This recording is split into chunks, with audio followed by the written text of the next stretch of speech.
Hey everybody, Martin Chuck here, and welcome to another episode of Modern Golf with Martin Chuck. In this one, we are going to focus on the why you suck hashtag why you suck. So you want to be on this show? You post a video on your Instagram and hashtag why you suck. I will scan that from time to time, and I will pull that video off here and I will show you, no charge. Now, we're going to have a little fun with this, and you don't really suck. I suck. We all suck at golf sometimes. This is just for fun. So I want to talk to you about a bunch of things. Now, how about this week, okay? My old friend, Phil Mickelson, 50 years old, and through a couple of rounds yesterday, he was 12 under par. Beautiful golf, you know, Phil hitting bombs, looking all svelte, in good shape. I don't think he's had a cheeseburger in about a year.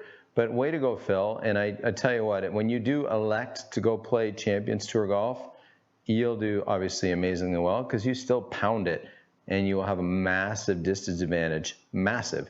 Now, you want to talk about distance advantage. How about Bryson DeChambeau? Are you kidding me? He's like all pumped up. His pants hardly kind of fit. He's kind of waddling down the fairway. It's like Puma's got to go, oh gosh, we got to get back on the drawing board and kind of create a little bit more space in here for this guy who's put on so much weight. And I cannot believe the swing speed he's put on.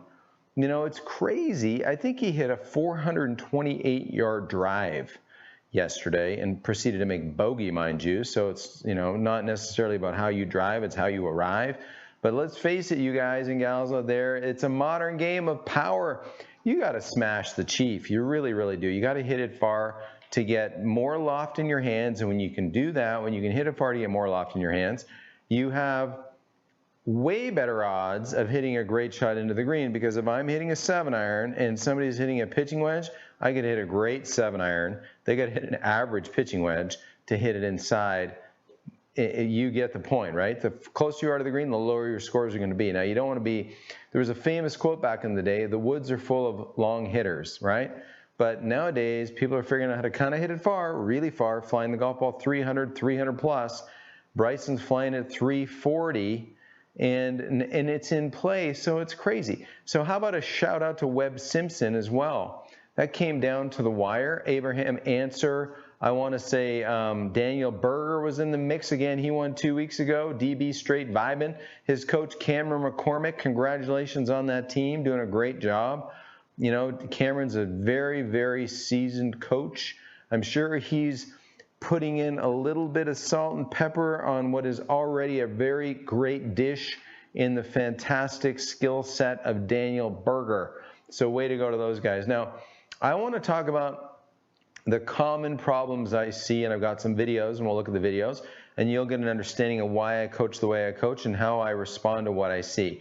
Now, there's always the things that are helpful. Let's be honest.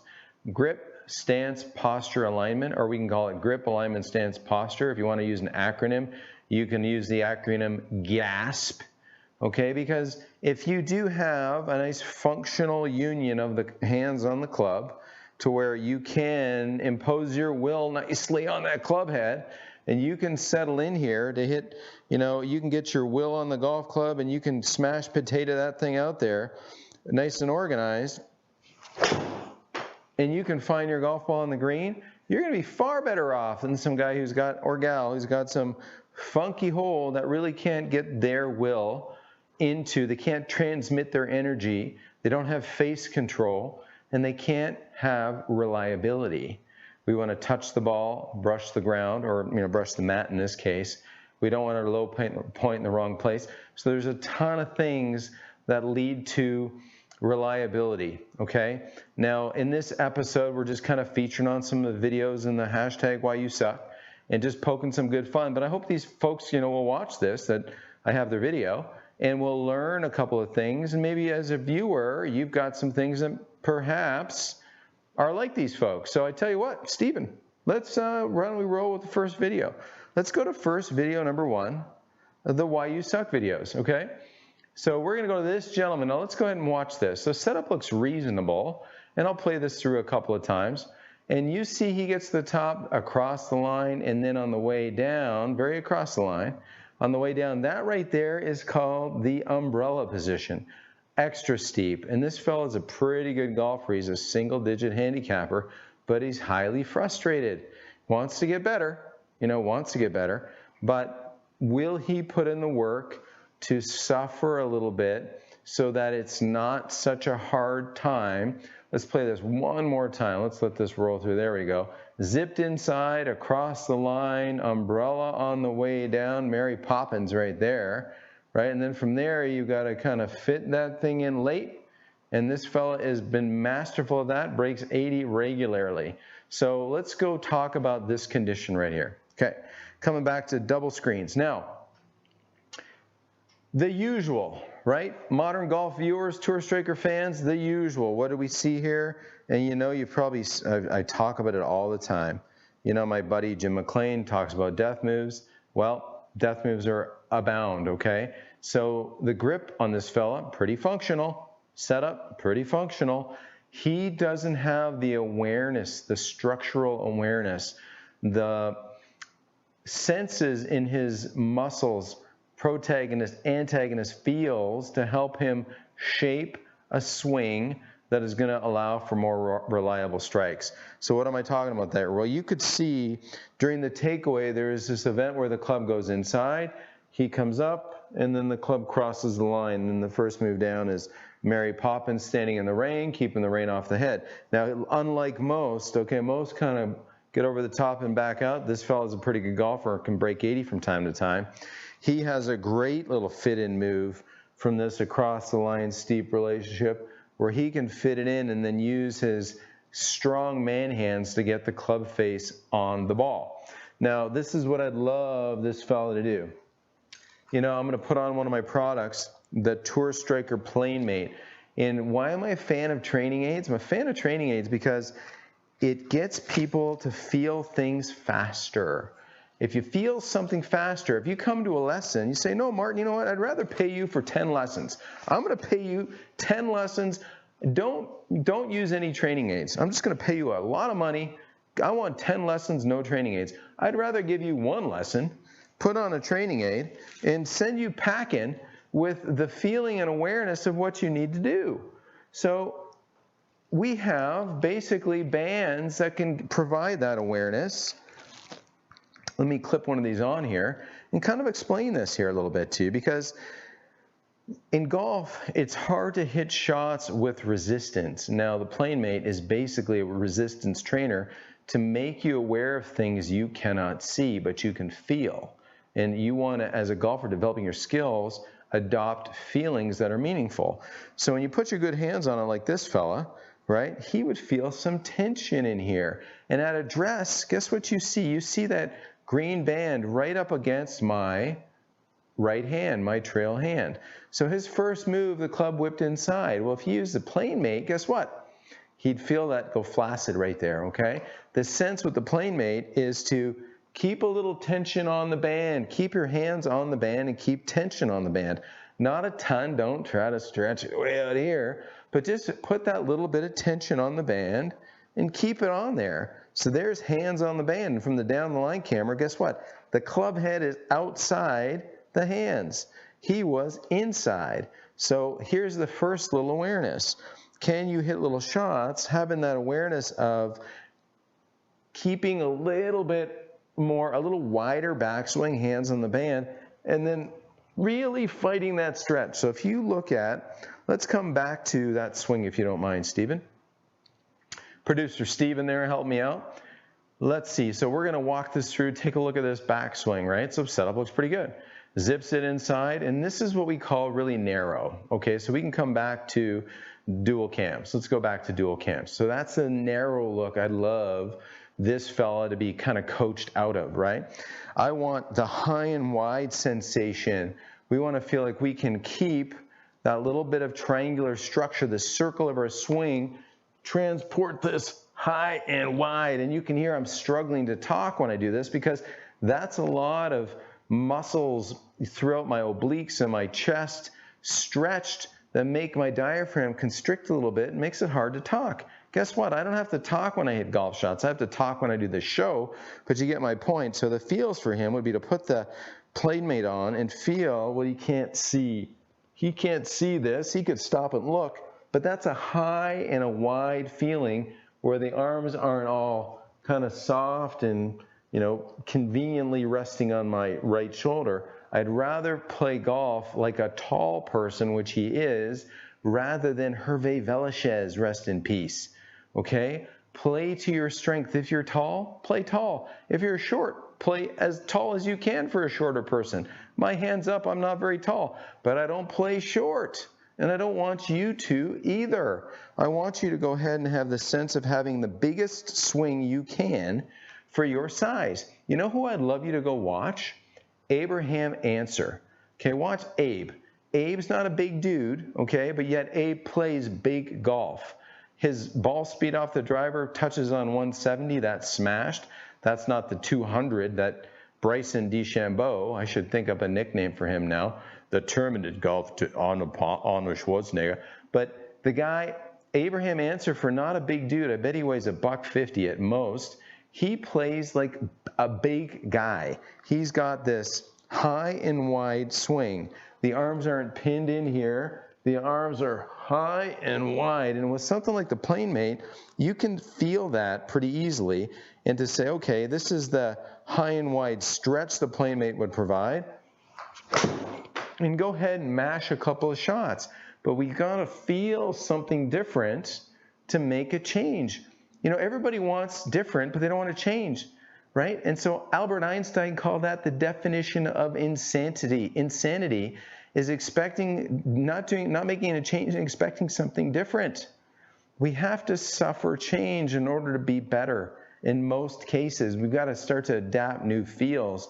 And in this gentleman's swing, in order to take out the steeps, you know, on the way down, he's got to go be able to feel how he can be higher and wider, and then let the club relax into a shallower position. Because once the club starts to get work behind you, where the connection is on the club right there, now as we unwind, the club's working inside out, and it doesn't require all that last second hand save that fella has become pretty good at. So making changes is tough, not gonna lie. He's played a lot of good golf. If he'll suffer these changes and realize, you know what, I'm going to feel a little bit different when I go play golf. I've got some senses I need to be keen on. I need to get some range time in. I need to maybe do some swings at the house with no golf balls at all, right? And if he puts, you know, throws it out there to the kind of the out there in the cosmos, it'll come back. It'll permeate. It'll develop into him. And it takes a bit of work, but it takes some thought. And thought is the beginning of motion. In motion, getting into the range, getting in some reps, getting some thoughtful practice, he'll get better. Let's move on to the second video of Why You Suck. It's a fun episode because it's just me helping folks. And I hope that fella takes some of this stuff to heart. And let's see what we have here. Oh, okay. Now this fella, okay, I've worked with this fella quite a bit, and he's doing really, really nicely. I love how the swing's going back up to P2 to P3 and up to P4. P4 is the top of the backswing, but you'll notice something with those hands right there, people, right? He's got that look where that lead wrist is a little cuppy, that trail wrist is a little flattish, you know, and it's really hard to get that in a nice spot. So he's got to pour on a lot of right arm in order to hit good shots.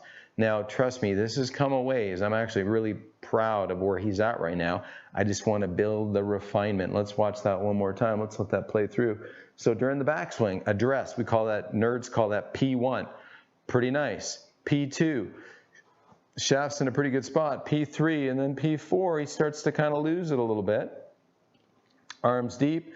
As he starts to work down, there's that cuppy wrist and that a little bit flatter right wrist than I'd like to see it. Here's that waiter tray position, okay, carrying a nice cold tray of cold beers, and that is too open. On the way down, he feels a need to try to use that right arm in a way to square the face so he doesn't slice it right of right. There, right? Let's go face on down the line, and I'm loving the swing. I'm loving how it goes from address P1 to P2. Boom, he's hitting these spots. P3, And as he starts to go up to P4, we've got a little twist of the shaft where the club face gets a little bit open. That right hand gets in a bit of a funny spot. Now on the way down, he kind of keeps his chest closed and uses a lot of right arm to try to get that face on the ball. Now, what he needs to feel, and this will be his challenge, a couple little nuggets to really take him from to scratch him off the Why You Suck page and get him into the man, you're playing pretty darn good page, right? But again, everybody sucks. I suck. We all suck. Bryson DeChambeau, Tiger Woods, Rory McIlroy have moments, guess what, when they suck. Rory McIlroy hit it out of bounds in the first hole of the British Open last year. He's my favorite player. Crushed me. In the second round, he shot a zillion under par and darn near made the cut after shooting 80-something, okay? But we all have our moments, people, so don't fret. Nobody's perfect at this game. In fact, you know that. But people take themselves way too seriously in golf. You're going to have moments of idiocy. It is golf, okay? I think that's what the definition of golf is, moments of idiocy, if you look it up. But his motion at his delivery position, this position right here, that's the delivery position that you're going to see most good players in.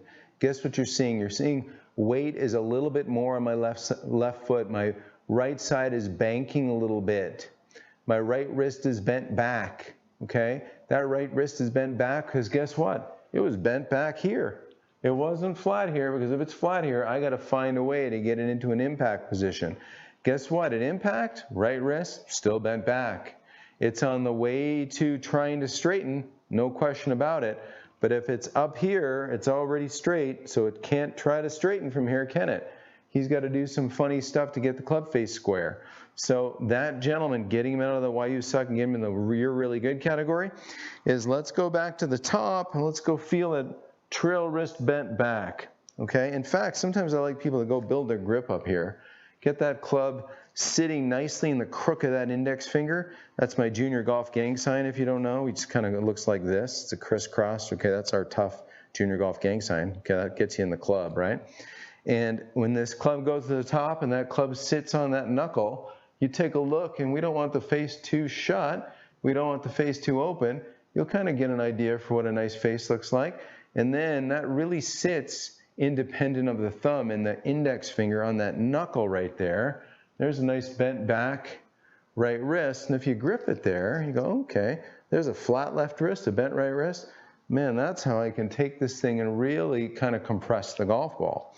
So a lot of this comes back to, do we have awareness of the club in our hands? Got to have awareness of the club in our hands. So getting your good hands on there, eyes on the ball, mind in what's going on in the issue within our swing. In this case, this gentleman, it's the sense of his trail wrist isn't bent enough, and that could be the fault of the elbows. You know, so if the elbows are close to the wrists, the left wrist tends to flatten, the right wrist tends to bend.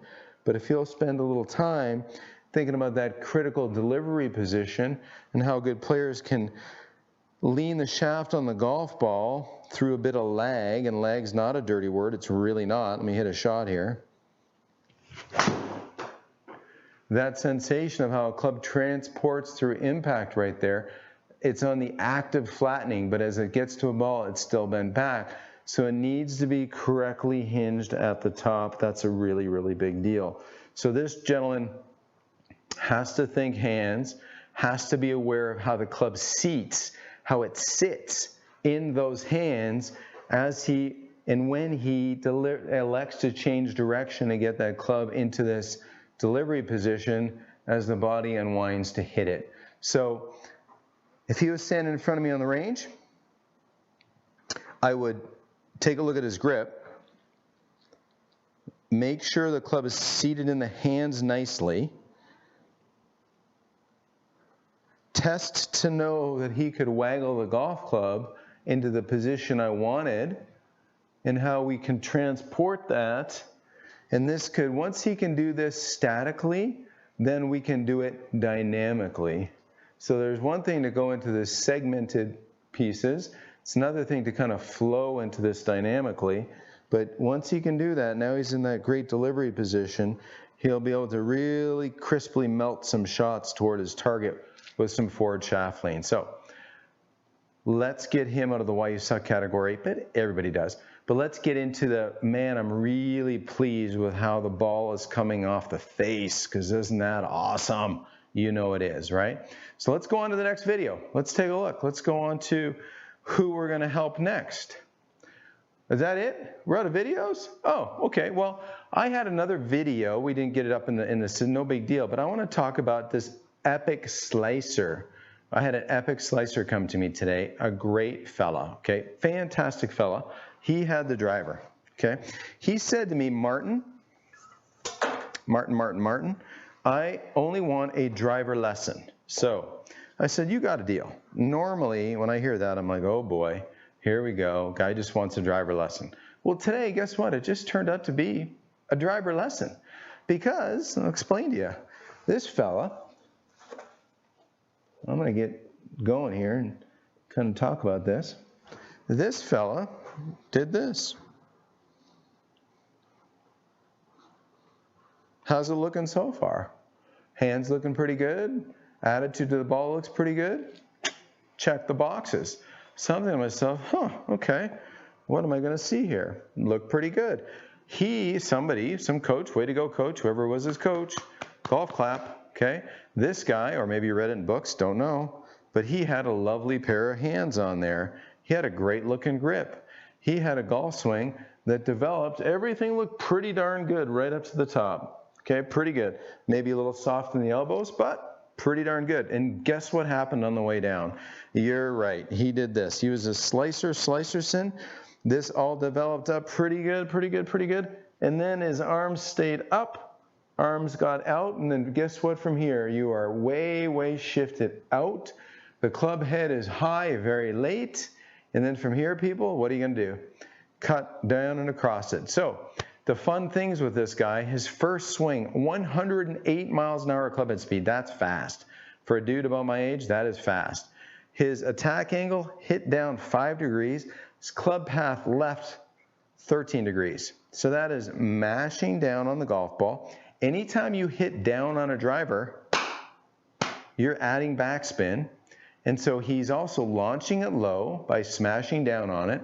He's hitting it peely fades that start way left, and really for 108 miles an hour, he was hitting it 230 yards. I showed him his numbers on TrackMan. I said, you know what? You have so much opportunity for energy to be really put into the golf ball.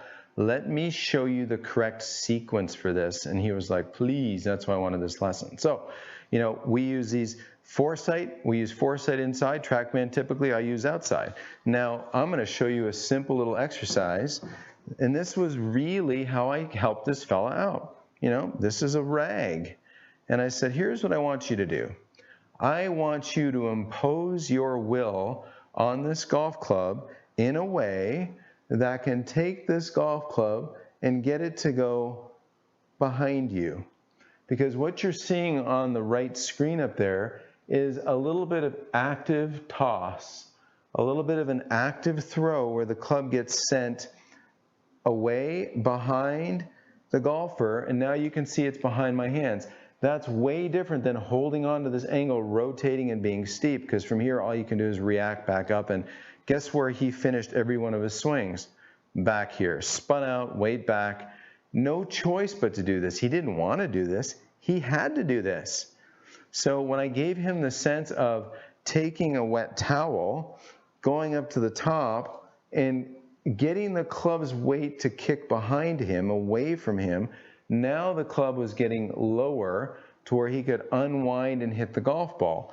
Then he had some positive paths. He went from hitting 5 down and 13 across to where he had some pretty good numbers of 0 paths and pretty level strikes. Now, he couldn't, not going to lie here, I wish I was a magician, I'm not, he couldn't make the same speed with the new sequence. You know why? Because he doesn't own it yet. It's not his. Man, if I was a really good teacher, he would. But I had to teach him the new sequence, okay? And let me explain the new sequence a little bit. And to do that, I love using my son's hockey stick. He's got a bunch of hockey sticks. He's not going to miss this one. But when you grip a hockey stick like this, it's kind of nice, these junior hockey sticks. Or even a yardstick is good, like a wooden one, because it's got a little thickness to it. But this relationship, here I am at address, and you can really get that heel pad on top. And again, he gripped it beautifully. And see how much of the butt of the stick is pointing out? Well, this was a lesson I learned years ago, 25 years ago now, from my good friend Peter Croker, C-R-O-K-E-R, Okie Dokie Croaky, an Australian guy who's forgotten more about great teaching than most coaches will ever know. But anyway, the Peter Croker would always talk about the club's target, which is the ball, and the ball's target, which is obviously the flag or the fairway, okay? He would refer to it as golf as a two-target game, club head to ball, ball to target. And one of his primary drills was to kind of turn the back to the target, and you see all this gap right here. Well, it's the sense of closing this gap by getting the club pitched away from you a little bit. And you're saying, well, Martin, that's blasphemy, that's casting. And I'd say, well, I'll disagree. If you've got one of these poor grips, wide open faces, now you're trying to square the face, that's casting. If you had what this fella had, which was a very coached, nice pair of golf mitts on the club effectively, which is what you'll get if you go to a meaningful coach who doesn't give you convenient lies. Don't go to a coach that gives you convenient lies. Go to a meanie. Go to a meanie like me who tells you the truth, but will actually help you get better. I'll tease you, we'll have a blast, but I'm not going to let you get away with something that's not going to help you. There's variations in grips, there's no question about it. There's matchups for grips, there's no question. But if you're one of these folks that has one of these grips that I see all the time where the face is wide open, there's no question that you have to cast in the wrong way. Now, this fellow wasn't that. This fellow was a guy who had great hands, took the club up, developed a nice, powerful-looking backswing, but guess what? He left things up here a little too long, and then he got the club shifted out too steep, and from here he had no choice but to back out, try to create time, and try to take some of the steepness out so he could have some playable shot, but it was too late. Okay, the credits were rolling, the big slice was in play, it wasn't happening. So what we did the Okie Dokie Croaky, the Peter Croker exercise, where we went up here and kind of showed him how to toss that wet rag away a little bit to get then we showed him how to feel like we can do a little bit of that and then start the pivot as well. So now he's got a little different sequence rather than arms up, stay up, turn, stuck. And believe me, sometimes I'll tell people, put your arms up, leave them up. Guess what? Those are those folks that are too shallow, stuck inside out, and they need more unwinding. This fella needed more toss, more soft toss of the golf club behind him so that when he did unwind, this club could go ahead and whack the golf ball from a much better delivery, not so steep. If you'd have looked at this poor guy's driver, you know, you could have called the driver abuse hotline and said, I got to report a driver abuse. You need to come in here and save this driver from this guy because he's mashed this thing. It needs to be picked up and put in the golf bag of a respectful owner. That's how bad he hit this thing, okay? But once we got this little soft toss, getting the club working away from him a little bit, then he started to feel like, hey, I can get the club away. By the way, there's still plenty of bend back in that wrist. So the Okie Dokie Croaky feel here, guess what? I'm not going this way, am I? My bent wrist is uncocking. My left thumb's uncocking. I can now feel his hockey stick kind of whack my forearm there as I start to unwind. It's not like I'm going to stand there and do this and hit it. No, but it's just a sense of getting the momentum, getting the mass of the club to move the right way to work in conjunction with the body. And man, this was one of those lessons today where when I was like this, I felt like, yay, I win, I did a good job today, and he was all happy, and I wish they all ended like that, sometimes not so much. It was an easy one today because I didn't have to fix a grip. Man, when the grips are really challenging, it's hard to have a nice, effective change when somebody's got their hands on in such a way that if they held a fork and a knife like they held the golf club, they'd starve to death, okay? So, you know, good hands makes it super easy for a coach to invoke the sensations of how the club moves to have reliable strikes, and that was a fantastic lesson today. Sorry I didn't get to show you the video of the Why You Suck. I thought it was in there, but it wasn't. But anyway, we're going to do a little wrap up here. Now, thank you for watching, and you saw two of the videos, right? You saw there's a lot of commonalities with good players. We have to have this sense of width. We have to have this organization of how we use our hands to, put our will into the golf club, this action reaction of the golf club, so that when we hit the golf ball, the club's traveling, in a controlled manner as fast as it can go for our physicality. So that's a big deal, right? Good grip, good wrist conditions. The one gentleman with the, really zipped inside, tall, strong fellow who played golf like he wasn't a tall fella, he needed some higher and wide, and that's a tough change to put in that different sequence and muscular awareness of keeping the circle a little wider at all parts, okay? And then finally the slicer, that was the easiest one today because he already had a great grip. I didn't have to take this really poor grip and, try to teach him how to grip it because he already gripped it beautifully. So I want you to suck less. That's why hashtag why you suck. Go ahead and post a video. Hashtag, and let's have some fun. It's a free little analysis. I bet it helps you get better at golf. So, homework for the week. I think I like leaving you with some homework.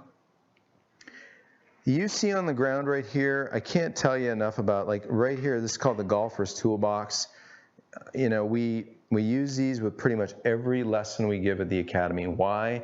Because it gives you a great sense of ball line, it gives you a great sense of target line, and then when you line up to hit a shot and you look down range, every time you turn your head and you look, you're training yourself in the right frame of what you see. So many golfers come out and they get all cattywampus to the target line and they wonder why they're not reliable. Now you don't have to buy the golfer's toolbox. If you want one, we sell them. Get yourself a couple of aim sticks. Get yourself something to help you have a better relationship to your target. Now, if you watch other episodes, I'm a huge fan of the walk-in routine, but go ahead and create something on the ground. Walk in every time when you practice. This is your challenge for the week. Can you hit 30 of these where you walk into your 0? Watch the previous episodes available on YouTube. Here's 0, here's 1, here's 2, here's 3, and 4, right? And then the ball's out the door, okay? But as you walk in, my 0, my trail foot goes on my ball line. My club face and hands, I aim my club face where I want my ball to start. My lead foot goes in for ball location. For an iron, that's a little bit left of that line on the ground, okay? And then my trail foot goes back for stance width. And you can see I've got the golf ball fractionally left of center of my stance. Now if I did it with a driver, you'd see a little different, be a little farther away, and my lead foot would only go fractionally left of that line, moving the ball the farthest forward within my stance. I see a lot of slicers with the ball way up there. Why? Because they're trying to buy time for their steep swing and to kind of figure it out. So Martin Chuck signing off from Modern Golf. I'm super excited you watched. You've got your homework. Get your aim sticks on the ground. Have some fun. Make sure that you kind of sight things up when you go practice. Don't just randomly hit.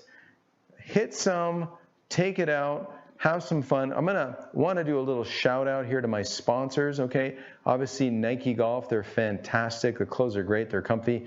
My staff and I love it, so thank you so much, Nike. Foresight, been a great sponsor. And I've got a new sponsorship I want to welcome, and I will I'll do more and show you more about their fantastic offerings from Honma Golf. So this is Martin Chuck signing off. I'm super excited to see you next week at Modern Golf. Do me a favor, hit the subscribe button. If you're getting this, you're probably already subscribed, but share this with some friends. Let's have some fun. Go ahead and post hashtag why you suck in Instagram, and I would love to do a swing review for you. And I'm going to hit a few shots and send it off to my producer, Steven. Thank you, Steven. Great job as usual, buddy.